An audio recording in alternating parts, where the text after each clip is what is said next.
Hey everyone, thanks for joining me on this episode of The Kitchen. This is going to be a little bit special because it has been pointed out to me that one of the skin videos, the follow-up skin video, I don't know, the vaporized. So I'm going to just run through some of these supplements for skin. I do get a lot of inquiries about, for some of my clients and sort of my online community, people asking about skin with GLP-1 or rapid weight loss. The skin is not going as quickly as all the other things. So I did my initial skin because I had some sun damage and I needed to use the topical like chemotherapy lotion on a couple of areas on my face. So I personally wanted to do a little bit of research about how do I get the good cells to regenerate a little bit more quickly and all of these other things that went into that. So I want to kind of combine the two because their skin, such beautiful stuff. It is our largest organ. It does so many things. We really do take it for granted. It takes a beating and, all of those things. So what I wanted to talk about were some of the supplements that I had chosen to do the regeneration for my skin post-treatment, but also just luck should have it. I attended a webinar last night about some skincare that was promoted by Thorne, which is one of the supplement companies I love. The reason why I love it is because they're reputable and supplements are not regulated. They do not need to go through FDA screening at all like you would think that they would, like, hey, this is for sale on the shelf. I'm sure somebody has looked at it. No, they haven't. So you need to make sure that the company is reputable and they have their brand name at stake so that when somebody does go in and pull their supplement and tests and says like, oh, what did you write here on the label? What's this over here? And is that actually in the product? Do these things match up? That it actually matches up. I do like Thorne because I work with a lot of athletes, and athletes need to make sure that if they are tested at the end of their sport, that they're not going to get flagged for any banned substances. So you'll have independent testing by these more reputable companies that there's no metabolites of a banned substance in it, and they will certify, it's called NSF certified, they will certify that that will not happen, which means they're going to put into the supplement what they say, right? And their brand name is at stake. So if you buy some brand name you've never seen before because it's less expensive, it's probably not a great supplement. I mean, maybe it is, maybe it's a cute little startup, I don't know. But for the most part, try not to go for the cheapest supplement. They're, if one's like $20 and one's like $4, don't go for the $4. All right, so I'm gonna just run you guys through what did I do for like some of the skin regeneration that I really liked here. So these guys over here. So I have an Amla, which I used, reputable company here, the Organic India. And this, most of the supplements are all based in some kind of antioxidative process. So this is the Amla. It's chock full of let me make sure you get the label. Chock full of polyphenols. It is going to support your skin. It's going to work on the anti-inflammatory, and that's really the key word you're going to hear me talk about through all of these. Anti-inflammatory. We got to get rid of inflammation. This is the one thing that causes aging on every level. It causes aging, our exterior appearance, but it causes aging to our physiology on the inside, which is really what causes the aging on the outside. All right, so we have our Amla here. This is also going to support collagen regeneration, which is another thing when we're talking about skin. I talk a lot about this with my athletes because if we have injuries or overuse to certain joints and things, we want collagen repair. So this Amla is going to help with that here. Okay. So this neem, this was a little bit new to me. It says right on there, supports skin and immune health. So there it is for sure. This is going to help with skin purification. So it kind of helps on a cellular level for the healthy cells to hydrate and get rid of some inflammation and give the appearance of a nice full looking skin. It is also going to calm sort of like visible hot spots on your face. And that's kind of the anti-inflammatory process of that. Guducci over here, something I was not, what does it tell me it says? When I look up that it does and what it says on the bottle are the same, so that's always a good thing. So it's going to activate immune function, which is excellent, right? So here is our anti-inflammatory neem, and make sure you get that in there for sure. This is going to work a little bit on skin pores, tightening up your skin, but it's also going to work on your immune system and give that kind of support. So one that I learned about last night, in detail that I don't have here, those were sort of the three that I bought and started taking after, is niacinamide. It's a B vitamin, and the research is now showing that B3, this niacinamide, this is very effective in helping our skin, and mostly because of the hydration factor, but also with collagen support, really giving our skin the glow, getting rid of some of those fine wrinkles.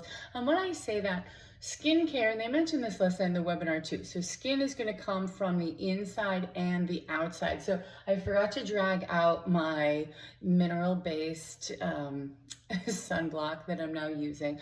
I did not use sunblock for a very long time because I am anti 8,000 chemicals that you spray on your skin, because the skin absorbs things very readily, right? We all know, like patches and things like that, it's going to absorb stuff. So I'm very careful about what I got sitting on my skin, detergents and so all those kinds of things. So foolishly, I was like, I will not wear sunblock when I'm out training in the sun, and as luck should have it, we got a little bit of oversun. But if you can use a mineral-based sunblock that is protecting your skin from damaging UV rays to begin with, and then we can support with some of these things coming from the inside, from the physiology. So both approaches are excellent. When we talk about GLP-1s and rapid weight loss, what we're really looking for is the skin to have its retractability, which it will lose after the age of 40. Our body starts to not have as much collagen, and we lose that retractability on the skin.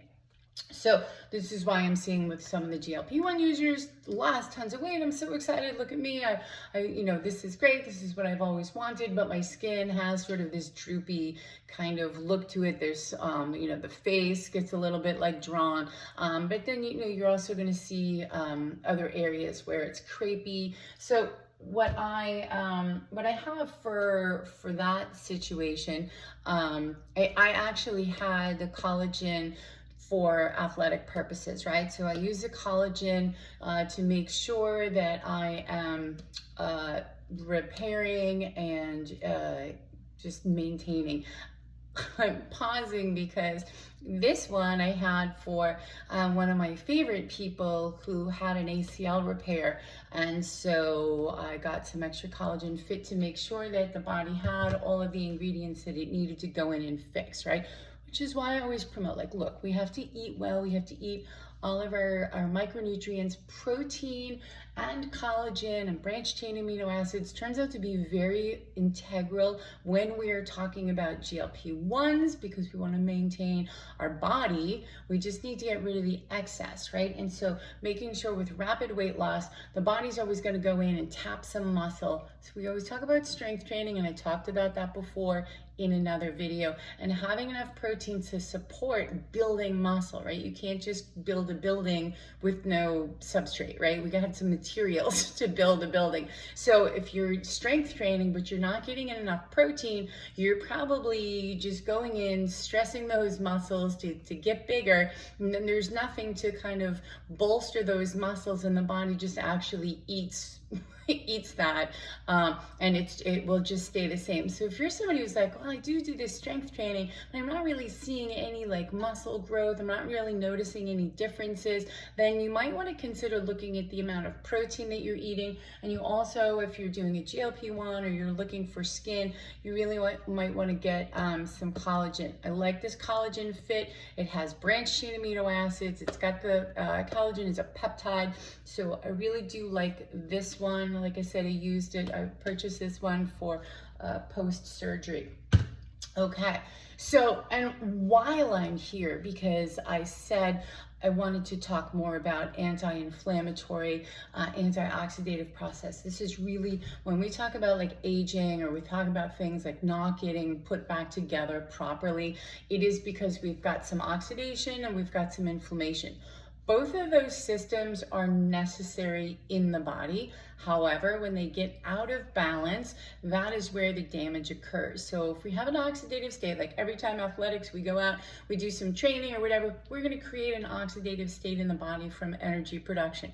Okay, and people are like, oh, free radicals really bad. Well, yes, if you cannot oxidize those, right? So when we come up with, what do I have here? I took out all my supplements, most of my supplements, so I could share them with you. Oh yes, here we go, because these are on my reorder list. First thing is an omega-3. It is the like #1 thing that I ask people to get. I should have dragged out, I think I have a liquid version also that is a little bit more easily absorbed into the body, and it's a higher concentration. This is the primo example of don't get the cheaper supplement. I do love Clean. They're so Clean and Thorne are kind of my go-to companies when I'm looking for supplements, because I know they are reputable, they NSF test, and what is in the product is what's on the label, and those match, and I believe in that. So omega-3s, powerful antioxidant. This is why we would say eat your salmon, eat your fish, avocado and walnut, all of those things. And if you can't possibly eat enough of those things, then you might want to try a supplement. When you get an omega-3 supplement, you are looking for EPA and DHA. Those are the two things that we're looking at. It's probably going to be lower if you look. Oh, I have to squint and see what this is. I should know it off the top of my head. It's going to be like 700. I cannot read this.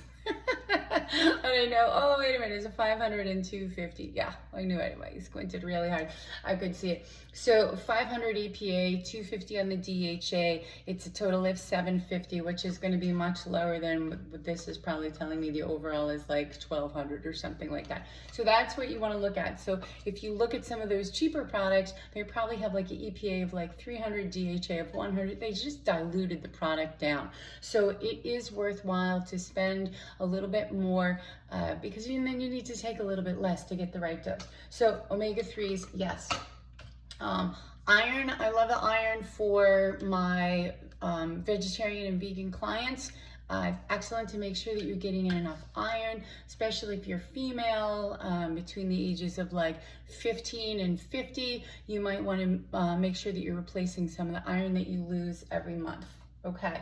What else do I have here? My vitamin D. This goes along with my skincare, because if we're blocking a lot of the sun from our skin, and we live, I don't know, in northern places like Boston and things like that, you may not be getting enough sun exposure during the year for your body to convert that to the active form of vitamin D. So there's lots of talk about, oh, you take vitamin D, it's not activated, right? So you take the vitamin D, it's going to get sent to the kidney is going to stick a little hydroxyl group on it, activate it into the vitamin D form. This is the one that your body can use. That's the one that we are going to measure, right? Or it gets absorbed through the skin, same thing, goes to the kidney. You can get the D3 activated now, so we don't need to worry so much about that photosynthesis conversion there on the skin. But we are told, get out of the sun, protect your skin. We're looking at skin cancer, so we're seeing a lot of issues, and I think I've done another video on vitamin D specifically, but I do take it every day. I might skip 2 days during the summer if I know that I'm outside quite a bit, but I take 5,000 of these a day. Vitamin D, like I said, I did a whole video on this, but just to be prudent, vitamin D does get stored in your body. So if you are supplementing vitamin D, I strongly recommend that you know what your baseline level is so that you're not exceeding the upper limit on vitamin D. So know what you're doing there. Most people that live in northern or very extreme southern climates on this planet are going to be deficient because there's not enough sun exposure and we're covering up. So vitamin D, excellent. Biotin, Took this for hair and nails, and it's left over. I don't know that it would be in my regular repertoire, but it was in there, so I grabbed it. Those I'll save for the end. So this also is a part of the skin routine, curcumin. It is the active compound when we talk about, do I have any over here? Where are my skelly? No, it's ginger. I think my turmeric, here we go. We got one turmeric, it's a little bit dry here. We get these little witch fingers of turmeric root. I keep ginger, horseradish, and turmeric over here in this little basket so we can grate them on stuff fresh. The active ingredient in the turmeric, which if you're gonna get it from the turmeric root, you're gonna have to eat turmeric every day. So sometimes we want to do that. So here's the supplement. It is curcumin. It's the active ingredient. It's a powerful anti-inflammatory to help. And again, at the root of all this stuff that we're talking about, inflammation, oxidation. So if something is addressing those two issues, that is going to be good. So I say these last two, they're not related to skin, but they are related indirectly to skin, because we want to make sure that we're healthy and our body has enough time to get it together and repair all of this stuff. And when does it do that? When we sleep. Sleep has just become so elusive for so many of us, whether we're stressed out, we lay down to go to sleep and we can't fall asleep, or we have multiple wake-ups during the night and we're just not getting good quality sleep. I mean, I think the CPAP is really busting onto the scene for a lot of clients and people that I talk to, because we're trying to address this whole sleep issue and making sure that people get vital sleep. So two of the things that the combination here, the ashwagandha was recommended as part of like skin regeneration here, because it is an antioxidant. So it says calming stress support. So I take a magnesium before bed, right? So this helps with relaxation of muscles, but it can also help with sleep. So I usually take my magnesium before bed, and it was recommended to take the ashwagandha before bed as well. So I was like, okay, let me double down. I was like Dorothy in the poppy fields. Oh my goodness. I was like, I've never had a better night's sleep in so many, weeks. This is incredible. So I took 120 milligrams of the magnesium. It's again, the clean brand, and the ashwagandha by Thorne. I'm unfamiliar with what this dose here is. One capsule, 120 milligrams also. Okay, so sometimes ashwagandha is kind of like overprescribed as like the calming thing here. So I wouldn't expect miracles, like if you have, some anxiety issues, or you have like big reactions all the time. I don't know that ashwagandha is going to fix everything, but I do hear positive results from some people. They say it helps, but it's very mixed, observationally, not research based. However, as combined with this magnesium before bed, poppy fields. So, all right, that is all that I have to go through for you today. I wish I remembered to bring out my Blue Lizard. It's the Australian mineral-based sunscreen, which means it doesn't absorb onto the skin. It sits onto the skin. It's a mineral barrier from predominantly zinc. And it sits on the skin and protects and doesn't allow those UV rays to come through. So think about all of those things when we're thinking about skin, but really when we're thinking about the ability for your skin to retract, for that elastin, for the collagen. I really do like the collagen is probably going to be my #1 hit, as well as, apparently as of last night, the niacinamide, which is really, a game stopper apparently, based on what I heard from the webinar, but more to follow on that. All right. Thank you all for joining me on this episode of The Kitchen. Please remember, if you like the videos, you want to see more of this content, go ahead and subscribe to the channel for sure. And please comment if you have any follow-up questions. I always like to get back to my online community here and some of the newsletters and things like that. If you don't get the newsletter, you can sign up on my website, first page, it's Rollins Coaching. dietitianannerollins.com. You can sign up for the newsletter where I give you guys weekly tips, usually from some ridiculous story that's happened through my life. Sometimes they're a little bit more serious, but sometimes I'm like, this crazy thing happened, and what can we glean from it? So if you're interested in some health-based tips that have a little bit of humor in them, go ahead and sign up for that newsletter as well. And again, thanks for joining me here on this episode of The Kitchen.